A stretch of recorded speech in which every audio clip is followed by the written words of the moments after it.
जय श्री महाकाल मित्र। आज से इस YouTube के माध्यम से हम आपके साथ यंत्र मंत्र तंत्र के रहस्यों को उजागर करेंगे और आशा करता हूँ ये आप अपनी भलाई के लिए या किसी की दूसरे की भलाई के लिए इस मंत्र यंत्र और तंत्र का प्रयोग करेंगे। किसी योग्य गुरु के संरक्षण में इन साधनाओं का आरंभ करें और जिंदगी में खुशहाली, खुशी, लाभ आपके साथ साथ चले। धन्यवाद। दोस्तों, आज की वीडियो में आपसे बात करूंगी मैं फागुन माह में आने वाली अमावस्या के बारे में। जी हाँ, फागुन माह की अमावस्या पितरों के तर्पण के लिए विशेषकर महत्वपूर्ण मानी जाती है और बहुत सारे लोग भी कहते हैं कि होली, दीपावली, दशहरे के ऊपर हमें बाहर कुछ मीठा खा के नहीं जाना चाहिए। इस समय पितृ लोगों के किए कराए का समय रहता है। इस समय लोगों के ऊपर नकारात्मक ऊर्जाएं हावी हो सकती हैं। तो सब चीजों के बारे में आपको बताऊंगी। कुछ ऐसे उपाय आप इस अमावस्या पे जरूर करें जिससे हमेशा के लिए आपके परिवार की, आपके पितरों के द्वारा सुरक्षा की जाए। आप जल्दी से पेन और पेपर उठाइए और कीजिए कुछ विशेष उपाय।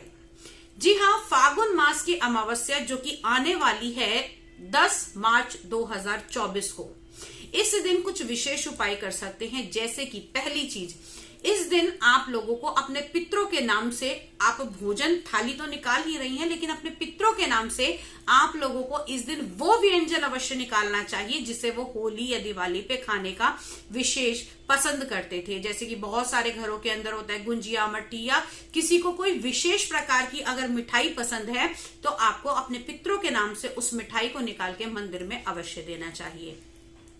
दूसरी चीज, इस दिन आपको भगवान भोलेनाथ के ऊपर दूध, गंगा जल और साथ में काले तिल और शहद मिलाकर उनको अपने पितरों के नाम से अभिषेक और तर्पण अवश्य करना चाहिए। इससे आपके पितरों को शांति मिलती है, क्योंकि भोलेनाथ भगवान कहा जाता है कि इनके पास भूत, प्रेत, यक्ष, गंधर्व, राक्षस, देवता सभी इनके पास विद्यमान है। तो आपके पितरों को भी भोलेनाथ के चरणों से शांति अवश्य मिलेगी।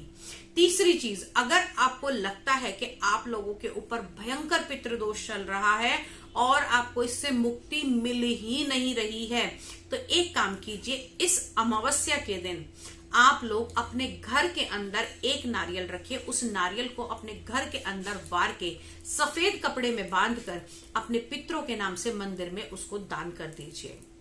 वैसे तो कहा जाता है कि इसे जल प्रवाहित भी किया जाता है, लेकिन इस दिन आप इसे मंदिर में दान भी कर सकते हैं कि अगर हमारे पर कोई भी परेशानी है या हमारे पितर हमसे किसी भी चीज को लेकर नाराज हैं तो उनकी शांति हो, और अगर हमारे घर में और भी कोई नकारात्मक ऊर्जा है तो हमारे पितर उसे यहीं की यहीं शांत कर दें और इसे जाकर आपको मंदिर में दे आना है। अगली चीज, अगर आप पितृदोष से बहुत ज्यादा परेशान हैं तो इस अमावस्या को अपने घर के सभी लोगों से हाथ लगवाकर एक अबीर और एक गुलाल का पैकेट आपको मंदिर में अवश्य दान करना चाहिए। अगली चीज, अगर आप इस पितृ अमावस्या के ऊपर स्नान का महत्व जानते हैं तो आपको स्नान जरूर करना चाहिए। लेकिन अगर आपको नहीं पता तो आपको ये बता दूं कि फागुन मास की अमावस्या में भी स्नान का विशेष महत्व माना जाता है। इस दिन आप अपने पितरों के लिए किसी भी नदी, तालाब या फिर नहाने की ऐसी बड़ी जगह पर जहां शुद्ध जल हो वहां पर तर्पण कर सकते हैं। इस दिन तर्पण करते समय आपको इस बात का अवश्य ध्यान रखना है कि आपने तर्पण करने के बाद में किसी ब्राह्मण को भोजन और कपड़े अवश्य दान करने हैं। अगर ये यथासंभव नहीं है, आप ऐसी परिस्थिति में हैं जहां पर आप किसी मंदिर, जहां आप किसी नदी या तालाब में नहीं जा सकते, तो घर के पानी में ही गंगा जल मिलाकर आप लोगों को मन स्थिति से ये सोचना है कि मैं गंगा स्नान का आनंद ले रहा हूं, मैं गंगा स्नान कर रहा हूं। कहते हैं कि अगर आपने मन से कुछ माना तो साक्षात प्रभु वहीं पर प्रकट हो जाते हैं। तो ये कार्य आप जरूर कर सकते हैं, लेकिन ध्यान रहे कि इस दिन आपको जो जल डालना है वो सबसे पहले अपने सर पर डालना है। इस दिन कहा जाता है कि गंगा, यमुना, कोई भी देवी पे अगर आप नदी के अंदर जाते हैं तो पहले आपको पैर नहीं डालना चाहिए, पहले आपको उन्हें नमस्कार करना चाहिए। अगली चीज, पितृदोष को समाप्त करने के लिए आप लोग एक उपाय अवश्य कर सकते हैं। ना कि सिर्फ ये अमावस्या बल्कि हर माह की अमावस्या को आपने अपने पितरों के नाम से मंदिर में भोजन अवश्य भेजना चाहिए।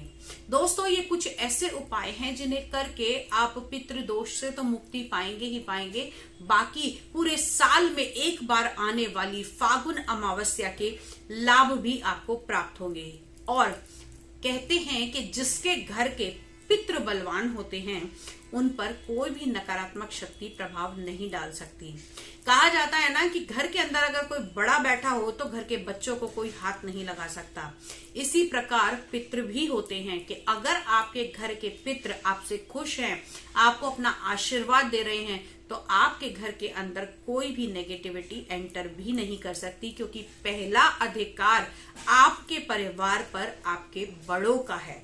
उसके बाद में आपके घर में कोई भी एनर्जी जिसे आप इनवाइट करते हैं वो आपके घर में तभी आएगी जब आपके पितरों की अनुमति होगी, आपके पितृ चाहेंगे।